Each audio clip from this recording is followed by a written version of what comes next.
안녕하세요. 세금 잘 알려주는 쌤언니 박송희 세무사입니다. 자녀분들이 결혼을 하거나 집을 장만하거나 혹은 뒤늦은 공부를 한다거나 이렇게 목돈이 들어가는 경우들이 있을 수 있죠. 이때 여유 있는 사람이 좀 빌려주면 좋을 텐데 빌려줄 수 있을까요? 오늘 한번 이야기해 보도록 하겠습니다. 부모 자식 간에 돈을 빌릴 수가 있나요? 네, 빌릴 수 있습니다. 부모님이라고 해서 꼭 중요하고 싶은 건 아닐 수 있죠. 지금 당장은 자녀분들이 돈이 필요하니까 여유 있으니까 빌려줄 수는 있지만 그 돈을 꼬박꼬박 원금이랑 이자를 받고 싶어 하시는 경우들도 있고 부모와 자식 간에도 돈을 빌려줄 수 있습니다. 가족 간인데 꼭 차용증을 써야 되나요? 네, 써야 됩니다. 사실 제3자한테 빌려줬다라고 하면 그냥 빌려주진 않잖아요. 어떤 서류를 남기겠죠. 가족 간에 이 돈을 증여하거나 그냥 준 게 아니라 빌려줬다라는 것을 증명할 수 있는 가장 기본적인 서류가 바로 차용증입니다. 그렇기 때문에 꼭 차용증을 작성을 하셔야 됩니다. 근데 이거를 무이자로 빌리면 나중에 세금 폭탄 맞는 거 아닐까요? 네, 맞습니다. 이자에 대해서 증여세를 내야 할 수도 있고요. 차입으로 인정이 안 되면 증여세를 부담해야 될 수도 있습니다. 그러면은 차용증만 쓰고 부모 자식 간이니까 뭐 그냥 안 갚아도 상관없지 않나요?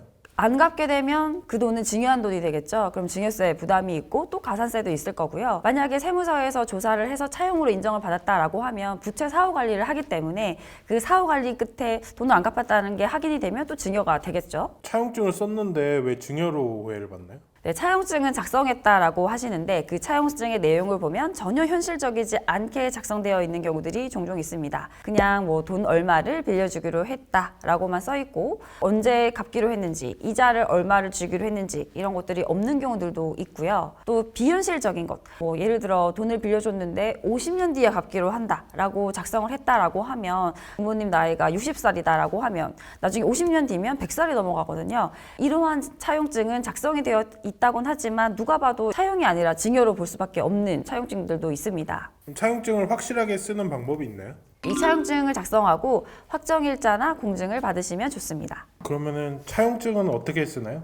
네, 차용증에는 우선 대여 금액이 있어야겠죠. 그리고 상환 조건이 있어야 됩니다. 언제까지 어떻게 갚겠다라는 게 있어야 되고요. 이자 지급 방법에 대해서도 명시를 해야 됩니다. 만약에 무이자로 하겠다라고 하면 뭐 무이자로 기재를 하시고요. 이자를 주고받겠다라고 하면 몇 %의 금액을 할지 그리고 언제 지급할지를 명시해야 됩니다. 차용증 아까 말씀해 주신 것 중에 공증하고 확정일자 말씀해 주셨는데 어떻게 중요한가요? 네, 우선 공증과 확정일자에 대해서 이야기를 드리면 공증은 말 그대로 법적 효력을 가진 문서가 되는 것인데요.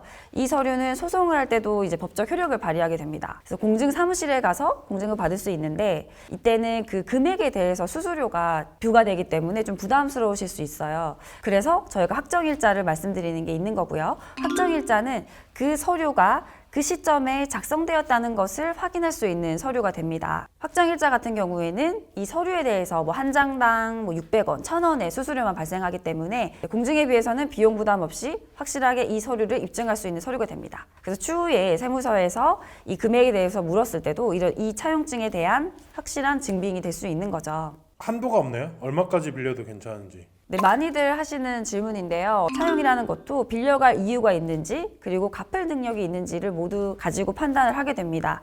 그냥 아무런 이유도 없는데 2억을 입금을 하고 그 돈은 빌려준 돈이다 라고 하면 세무서 입장에서는 이 돈을 빌려갈 사유도 없는데 왜 빌린 거예요? 그냥 증여한 거 아닙니까? 라고 할 수도 있어요. 근데 만약에 그 시기에 자녀분이 어떤 뭐 부동산을 취득할 뭐 계약금이나 중도금을 내야 하는 사유가 있었다라고 하면 우선 빌릴 사유가 충분히 되겠죠. 그 이후에 또 갚을 능력이 있어야 됩니다. 20대 대학생인 자녀에게 뭐 5억을 빌려줬다. 그리고 이자도 없다라고 한다면 이 금액은 대학생 자녀가 이자도 원금도 갚을 수 있는 능력이 보기 어렵다라고 보여지죠. 하지만 자녀분이 직장에 있고 월 500만 원 정도의 급여가 있다. 그리고 또 배우자도 있다라고 한다면 생활비를 제외한 금액을 가지고 원금을 상환할 수 있겠죠. 그렇다라고 하면 월급 중에 뭐 100만 원 정도는 생활비로 쓰고 400만 원 정도의 금액은 상환을 한다라고 하면 뭐 10년을 걸쳐서 이 돈을 갚을 수 있는 능력이 되겠죠. 이때는 5억이더라도 차용증 인정을 받을 수 있는 겁니다. 그러면 이자는 어떻게 해야 되나요?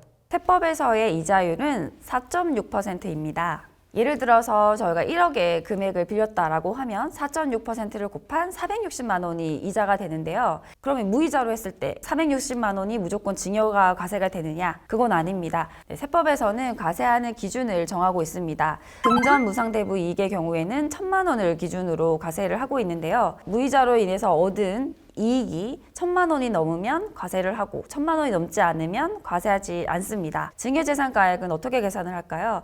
만약에 무이자로 했다라고 하면 빌린 원금의 세법상 이자율인 4.6%를 곱한 금액이 증여재산가액이 되고요. 이자를 완전 무이자로 하지는 않고 저리로 했다, 2%로 했다라고 하면 빌려간 금액 곱하기 4.6%에서 실제로 지급한 이자 금액을 차감한 금액이 증여재산가액이 됩니다. 예를 들어서 살펴볼게요. 만약 2억을 무이자로 빌렸다라고 하면 2억 곱하기 4.6% 920만 원이 되는데요. 증여세 가세 기준인 1,000만 원에 미달하기 때문에 증여세 가세를 하지 않고요. 만약 3억을 무이자로 빌렸다라고 하면 3억 곱하기 4.6% 1,380만 원이 되기 때문에 이때는 1,000만 원이 넘기 때문에 증여세를 과세하게 됩니다. 이때 1,000만 원을 차감하는 게 아니라 1,380만 원을 전체로 증여재산으로 보게 되고요. 이자를 낮게 줬다, 2%를 줬다라고 가정을 해볼게요. 5억을 빌렸다라고 하면 5억의 세법상 이자인 4.6%를 곱하면 2,300만 원이 되고요. 여기에 지급한 이자 5억의 2%, 1,000만 원을 차감하면 1,300만 원이 되기 때문에 이때는 1,000만 원이 넘기 때문에 과세가 되게 됩니다. 그러면 무이자로 할 수 있는 금액은 얼마가 될까요? 2억 1,700만 원에 4.6%를 곱하면 딱 1,000만 원에 근접하게 되는데요.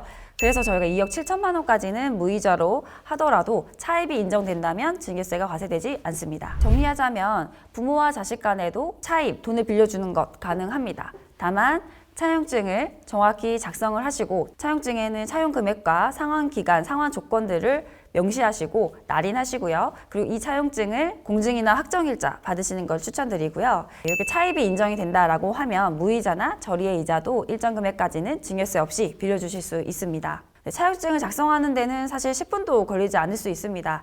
이러한 사실관계를 정확히 해둠으로써 이후에 저희가 증여로 오해받지 않도록 잘 준비하시는 게 좋겠습니다. 보통 이러한 문제들은 자금 출처 조사라든지 취득자금 조사를 받으면서 불거지게 되는데요. 요즘은 조사를 받아보면 점점 이 차입을 인정받는 게 까다로워지는 게 느껴져요. 이 돈을 왜 빌렸냐? 빌린 사유가 있었냐? 그리고 이 사람이 갚을 능력이 있었는지도 정말 꼼꼼하게 보게 됩니다. 이 부분을 고려하셔서 잘 활용하시기를 바라겠습니다.